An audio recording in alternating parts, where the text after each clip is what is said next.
तो देश भर में वन नेशन वन इलेक्शन लागू हो चुका है।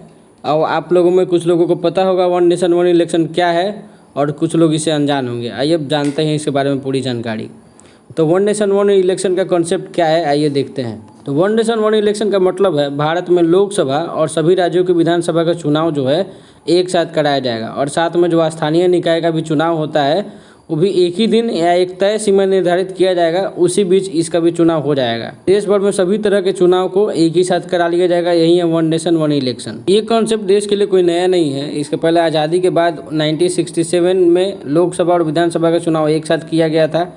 फिर 1952, 1957, 1962 और 1967 दोनों तरह का चुनाव एक ही साथ हुआ था। लेकिन राज्य का जब पुनर्गठन हुआ था और अन्य बहुत सारे कारण थे जिसके बाद ये अलग अलग समय पे होने शुरू हो गए। तो मोदी सरकार इसको क्यों जरूरी मानती है, आइए समझते हैं। तो उनका कहना है कि चुनाव से बार बार मुक्ति मिलेगी, चुनावी खर्च बचेगा और वोटिंग परसेंटेज में जो है इजाफा होगा, वोटिंग परसेंटेज बढ़ेगा। दूसरा पॉइंट ये है कि हर बार चुनाव कराने पर करोड़ों रुपये खर्च होते हैं जो कि कम होंगे। उसके बाद देश में राजनीतिक स्थिरता आएगी और इसमें ये अहम रोल निभा सकता है। जब एक ही साथ चुनाव होगी तो बार बार नीतियों में जो बदलाव होता है उसकी चुनौती कम होगी और सरकारें चुनावी मोड में जाने के बजाय विकास कार्यों पर ज़्यादा ध्यान दे सकेगी और प्रशासन को भी इसका फ़ायदा मिलेगा। पॉलिसी पैरालिसिस जैसी स्थिति से छुटकारा मिलेगी। पॉलिसी पैरालिसिस का मतलब होता है कि पॉलिसी को बनाते बनाते किसी कारण से रोक लग जाती है इलेक्शन की वजह से, उसको पॉलिसी पैरालिसिस कहते हैं। इस बिल को पास करने के लिए रामनाथ कोविंद जो पूर्व राष्ट्रपति थे उनकी एक कमेटी बनाई गई थी और उन्हीं की सिफारिश पर इसको लागू किया गया है।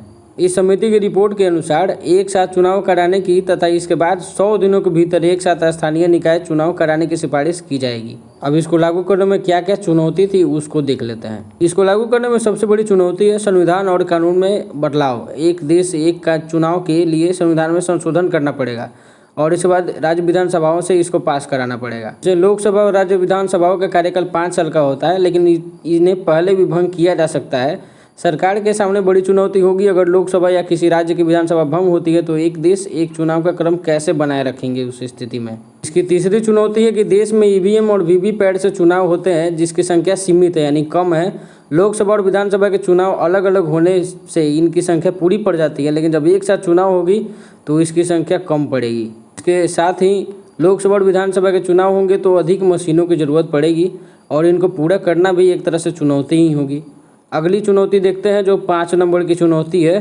तो एक साथ चुनाव के लिए ज़्यादा प्रशासनिक अफसरों और सुरक्षा बलों की ज़रूरत होगी और इन ज़रूरतों को पूरा करना एक बड़ा सवाल बनकर सामने आएगा। इसके साथ ही प्रतियोगी परीक्षाओं की जो तैयारी करते हैं उनके लिए एक बेहतरीन करंट अफेयर्स इसमें सामने आएगा कि इसके लिए जो कमेटी गठित हुई थी उसमें कौन कौन से सदस्य शामिल थे। तो आइए देख लेते हैं। इसमें गृह मंत्री अमित शाह थे, पूर्व कांग्रेस नेता गुलाम नबी आज़ाद थे, 15वें वित्त आयोग के अध्यक्ष NK सिंह, पूर्व लोकसभा महासचिव सुभाष कश्यप, साथ में वकील हरीश साल्वे, पूर्व मुख्य सतर्कता आयुक्त संजय कोठारी इसके सदस्य, जबकि कानून मंत्री अर्जुन राम मेघवाल भी इसमें विशेष आमंत्रित सदस्य के रूप में थे। तो इन सबको नोट कर लीजिएगा, आपका करंट अफेयर्स का भी कोटा पूरा हो जाएगा इससे। वन नेशन वन इलेक्शन को कई नेताओं का सहयोग मिला और कई लोगों ने इसका विरोध भी किया। इसमें बसपा प्रमुख मायावती जी हैं जो उत्तर प्रदेश की पूर्व मुख्यमंत्री रह चुकी हैं, उनका भी बयान आया है। उन्होंने ट्विटर पे ट्वीट करके लिखा है कि देश में लोकसभा और विधानसभा और स्थानीय निकाय के चुनाव एक साथ कराने के प्रस्ताव पर हमारी पार्टी का स्टैंड सकारात्मक है। उनके अनुसार इसका उद्देश्य देश और जनहित में जरूरी है। एक और बड़े नेता असदुद्दीन ओवैसी हैं जिन्होंने इसका विरोध भी किया है और विरोध करते हुए उन्होंने लिखा है कि उन्होंने कहा है कि यह समस्या की तलाश में समाधान है, संघवाद को खत्म कर लोकतंत्र से समझौता है। उन्होंने कहा कि कई चुनाव मोदी व अमित शाह के अलावा किसी को परेशानी नहीं है, बार बार चुनाव से लोकतांत्रिक जवाबदेही सुधरती है। इसके विरोध करने वाले टीम में एक और बड़े नेता मल्लिकार्जुन खड़गे का नाम सामने आ रहा है जो कांग्रेस के अध्यक्ष पद पे हैं अभी।